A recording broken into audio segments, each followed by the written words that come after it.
Hey Jessica, it's Heather. I thought I'd take a minute to respond to your discussion board. I really enjoyed reading it. First of all, I think you did a really good job at just explaining, you know, first off, what Dr. Ward has already taught us, like the responsibility of the testing and assessment is the test user. I think, she highlighted over it so many times, and then just even our book, adhered to it too, that as the test users, we're going to be the ones responsible for any testing, any assessment of any clients. So leading into that is just where you go into, hey, the test user is responsible for it, but we have to keep the client's best interests at heart.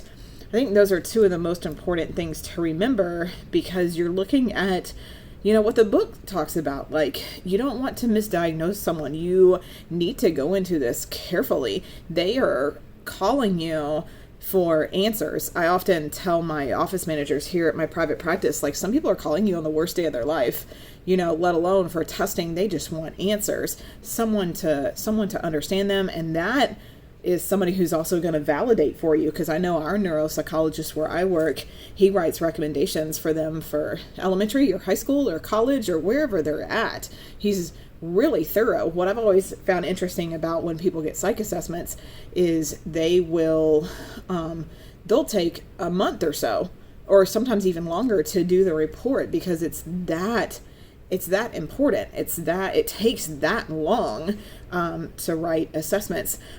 What I really enjoyed reading about your discussion board was how you talked about each of the levels. I think it's so important that you went into, as we all know, like that level A is just that minimum training, right? So no particular qualification, just these are going to be your self-knowledge kind of tests. Whereas level B is probably where I would put most of our class, like most counselors, people with master's kind of education. I know you mentioned the Beck Depression Inventory. I'll tell you, that's the one that I give the most, besides just maybe some of the material from Gottman, on marriage. The Beck Depression Inventory. 21 in-depth questions to really ask people what they think about their eating, what they think about if they have any thoughts to hurt themselves. Like, it goes in such an array, of questions. I really enjoy it. And then level C, of course, is that doctoral level. I think it's interesting the way that you go into talking about your education. When I was in grad school, we did psychological testing. We took the MCMI, the MMPI, the Taylor-Johnson, the Beck, so many, right? It was an 8 p.m. class. Oh, that was so much fun to be there till like midnight that night, taking all these tests.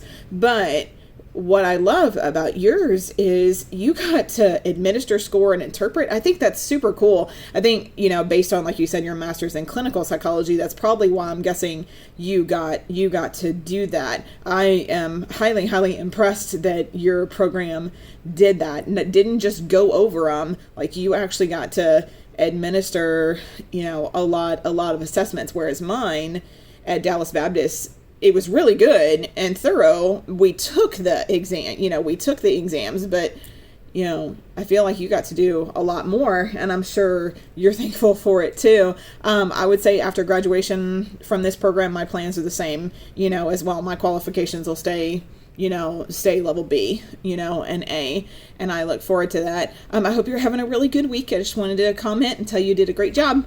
Thanks.